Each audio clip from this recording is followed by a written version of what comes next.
Madam పెద్ద cinema promotions అయితే చాలా బీభత్సంగా చేస్తున్నారు. మొత్తం ఆల్ ఓవర్ ఇండియాలో చాలా ఎక్సలెంట్ గా ప్రమోషన్ అయితే చేస్తున్నారు. మరి హైదరాబాద్ లో పెట్టట్లేరు, విజయవాడలో పెద్ద ఈవెంట్ ప్లాన్ చేస్తున్నారు అని సమాచారం. అంటే మరి ఎలాంటి ఎఫెక్ట్ ఉండే అవకాశం ఉంది తెలంగాణ నుంచి? ఇప్పుడు ప్రతి మూవీ మనం చూస్తూనే ఉంటాము. ప్రతి ఒక్క మూవీ మనకి హైదరాబాద్ లోనే ఈవెంట్స్ జరుగుతాయి. ఏ సినిమాదైనా సరే, పెద్ద కాదు చిన్న సినిమాలైనా కానీ ఈవెంట్లు ఇక్కడే జరుగుతాయి. కానీ ఈసారి విజయవాడలో పెట్టుకున్నారు. కానీ విజయవాడలో పెట్టుకుంటే ఆ ఎఫెక్ట్ ఇక్కడ కూడా రిలీజ్ అయితే సినిమా అక్కడ అంటే నాకు తెలిసి మన పవన్ కళ్యాణ్ గారు ఏమన్నా ప్లాన్ చేశారో ఏమో అర్థం కావట్లా. అంతే ఉంటది. అంటే ఆయన ఎట్లయినా డిప్యూటీ సీఎం కదా, దాని గురించి అక్కడ కొత్తగా ఫస్ట్ టైం మనం అక్కడ ఈవెంట్ పెట్టుకుందామని పెట్టుకున్నారో ఏదో మనకు తెలియదు. కానీ నేను నా మైండ్ సెట్ ప్రకారం నేను చెప్తున్నాను, అక్కడ పెట్టుకున్నప్పుడు ఇక్కడ ఎలా ఉంటదంటే అభిమానులు కానీ అరే ఇక్కడ చాలా మంది అభిమానులు వెయిట్ చేస్తూ ఉంటారు. ఇంత దూరం నుంచి అక్కడ పోలేరుగా. అదే ఇక్కడ పెడితే మీకు పాస్లు ఇస్తారు, అన్ని ఇస్తారు, పోయి అక్కడ చూస్తారు. కాబట్టి మనకి ఎలా ఉంటదంటే ఒక హ్యాపీగా ఫీల్ అవుతారు. రామ్ చరణ్ గారిని చూసినట్టు ఉంటది, ఎంజాయ్ చేసినట్టు ఉంటది. నేనేమనుకుంటున్నానంటే ఈ విజయవాడలో పెద్ద అక్కడ ఈవెంట్లు చేసి ఇక్కడ ఎఫెక్ట్ పడిందంటే ఇప్పటికే 3 నెలల నుంచి పోస్ట్ పోన్ అవుతూ వచ్చింది సినిమా. మళ్ళీ దీనివల్ల ప్రాబ్లం కాకూడదు. దీనివల్ల ప్రాబ్లం అయిందనుకోండి ఎంత నష్టం వస్తుంది? నేను అదే చెప్తున్నా, నేను ఎంత నష్టం వస్తుంది. సినిమాలకి భారీ చాలా ఖర్చు పెట్టారు. అలాంటిది ఇప్పుడు దయచేసి దేవుడి దయ వల్ల ఆ సినిమాకి నష్టం రాకూడదు. ఎందుకంటే దాంట్లో నాకు మన రామ్ చరణ్ గారు గద తీసుకుంది ఒకటి చూపించారు. హనుమంతుడు గుర్తొస్తాడు నాకు ఎందుకంటే మీకు తెలుసు నేను దేవుళ్ళ పిచ్చి అని.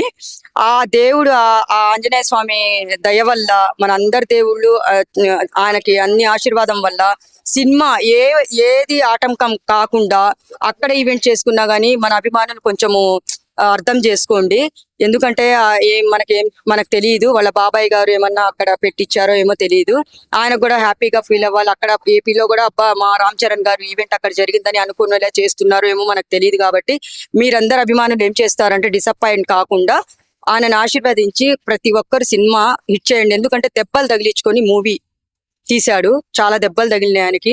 మొన్న కూడా బెంగళూరు వెళ్ళినప్పుడు ఏదో కట్టు ఉండింది ఆయన చేతి మీద. చాలా కష్టపడ్డాడు. ఆ కష్టానికి ఫలితం ఇవ్వాలంటే ఒక్క అభిమానులే ఇవ్వాలి. చూడండి, నేను అదే కోరుకుంటున్నాను. మీరు మనసులో ఏం పెట్టుకోకండి. పుష్ప 2 అప్పుడు కూడా అట్లా కొంచెం ఫీలింగ్స్ వచ్చినాయి అందరికి. ఎవ్వరు ఏమి ఇది చేసుకోకుండా మీరు సినిమా హిట్ చేసే బాధ్యత అభిమానులతో ఉంది. నేను అది గట్టిగా కోరుకుంటున్నాను. 3 నెలల నుంచి మనం వెయిట్ చేస్తున్నాం. జూన్ 4 5 days ఉంది. వెయిట్ చేసి మనం అందరం సినిమా చూసి హిట్ చేయాలని నేను మనస్ఫూర్తిగా కోరుకుంటున్నాను.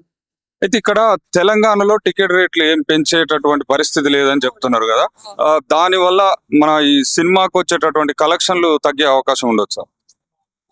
ఇప్పుడు ఇక్కడ అయితే అటు సైడ్ పెంచాము అని చెప్తున్నారు. కానీ మన తెలంగాణ సైడ్ మేము పెంచాము టికెట్ రేట్లు. ఎందుకంటే సామాన్యమైన ప్రజలు మేము అందరూ సినిమా చూస్తారు, మేము కూడా అభిమానులే. ఎందుకంటే ఒక ఫ్యామిలీ ఇలాంటి పిల్లల్ని తీసుకొని రామ్ చరణ్ సినిమా ఫ్యాన్ ఇంత పిల్లలు కూడా రామ్ చరణ్ ఫ్యాన్స్ ఉన్నారు. ఒక ఫ్యామిలీ సినిమా చూడాలంటే 5,000 పెట్టుకోవాలి. 500 టికెట్ అంటే మరి 10,000 రూపాయలు అంటే 10,000 పెట్టుకోవాలి. అలాంటిది తగ్గిస్తే ఎందుకంటే కొంచెం మందికి ఏంటంటే తగ్గిస్తే ఈ సినిమా కలెక్షన్ పరంగా ఏం నష్టపోదు అనుకుంటున్నారు. నేను వాళ్ళని పట్టి అంటున్నాను, ఏం నష్టపోదు. కానీ అనుకున్న కంటే ఎక్కువ లాభాలు రావచ్చు, బంపర్ హిట్ కొట్టచ్చు. తగ్గిస్తే మంచిది.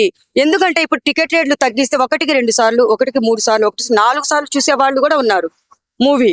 అలాంటిది తగ్గిస్తే మంచిదే. కానీ ఎక్కువ రేట్లు పెంచారనుకోండి దాని మీద కూడా ఎఫెక్ట్ పడొచ్చు కదా. తగ్గిస్తే చాలా మంది పోయి చూస్తారు షోస్ అని నేను అనుకుంటున్నాను. అయితే ఇక్కడ బెనిఫిట్ షోలు అంటే ఇప్పుడు యాక్చువల్ గా అయితే సినిమా రిలీజ్ అప్పుడు 1 week వరకు కూడా ఏంది మామూలుగా 5 షోలు కూడా వేస్తుంటారు కదా. ఇక్కడ ఇప్పుడు తమిళనాడులో సీఎం విజయ్ ఒక జీవో కూడా తీసుకురావడం జరిగింది. డైరెక్ట్ అంటే ఎలాంటి అప్లికేషన్ పెట్టాల్సిన అవసరం లేదు, ప్రతి సినిమాకు కూడా రిలీజ్ అయిన వారం రోజుల పాటు 5 షోలు నడుపుకోవడానికి అవకాశం ఇస్తున్నాం అనేది జీవో తేవడం జరిగింది. అంటే అలాంటి పరిస్థితి ఇక్కడ మన తెలంగాణ కావచ్చు, ఆంధ్ర రాష్ట్రంలో వస్తే బాగుంటది అంటారా? నిజంగా 5 షోలు నిజంగా అది వస్తే ఇంకా మంచిదే. ఎందుకంటే విజయ్ గారు మీకు మొన్న కూడా మనం చూసాము, పోలీస్ డిపార్ట్మెంట్ ఒక అమ్మాయిని ఇచ్చేస్తే సస్పెండ్ చేశారు. కానీ విజయ్ గారు ఏం చేసినా నేను చెప్పాను కదా ఫస్ట్ నుంచి, ఇప్పుడు 5 సంవత్సరాలు ఆయన ఏంటో, ఆయన పనులేంటో, ఆయన అభివృద్ధి ఏంటో, పేదల గురించి చూసుకోవడం ఏంటో, ఆయన సినిమాలో హీరో కంటే రియల్ గా సీఎం ఒక హీరో కాదు, ఒక దేవుడు. ఆయన సీఎం కూడా అన్నారు విజయ్ని, ఒక దేవుడు అని. తమిళనాడు ప్రజలు చూస్తూ ఉండండి, నేనేం చెప్పాను. నేను దేవుడిని పూజిస్తాను కదా, అదే దేవుడు. మీరు నేనేం చెప్పానని ఇది ఒక్కటి ఫిక్స్ చేసుకోండి మీరు. అతన్ని రాను రాను రాను రాను ఒక దేవుడితో కొలిచి ఆయన ఫోటో దేవుడు పూజ గదిలో పెట్టుకొని పూజించే రోజులు ఈ తమిళనాడు ప్రజలు అదృష్టం చేసుకున్నారు. నిజంగా నేను కూడా ఎంత గర్వంగా ఫీల్ అవుతున్నాను. నేను 100% అలా తీసుకొని వస్తే మనకు కూడా హ్యాపీ.